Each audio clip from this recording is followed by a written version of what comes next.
Kegelapan dalam fikiran sepi. Debu-debu menerjang wajah. Dengan pukulan-pukulan permintaan.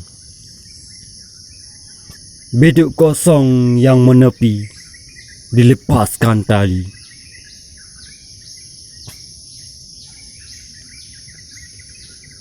Melaju, terhenti, terjebak di kedustaan membatu, menjadi berlumut dan laput bersejarah usang. Amarah membuat tersandung, tersenyum dirajakan, berdusta disangka santun. Ratap pilu saat tak berdaya. Saat berkuasa, hilang hati. Kolam kering, pemilik dirajam. Musafir asing, dahaga jadi mulia. Kepala mungkin ditegak. Kaki telapak paksa menekan. Ingin kembali, tapi kemana?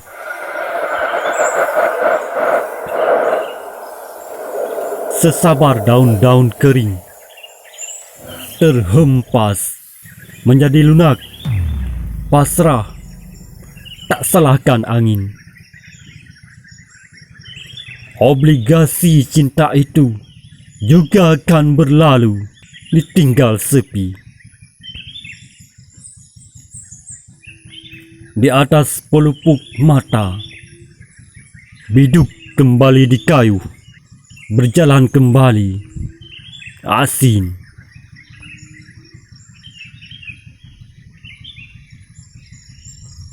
Koin muncul dari sebalik debu, tembok-tembok menghadang, artefak tersembunyi retak berlumpur. Ujung panah mengarah ke langit, dipenggal. Lelaki pasukan dipanggil, sehidang daging kelinci. Riak di seberang, menepi bunga-bunga. Di pantai ini, belulang menepi. Angin badai menerjang, silantang, putaran zamannya, keruntuhan pasti.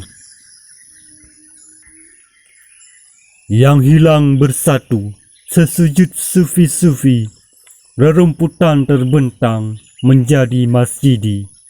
Jemari beradang, suluh menyinari, mengenal wajah Tuan dalam gelap dikhabari. Oh, obligasi cinta haru.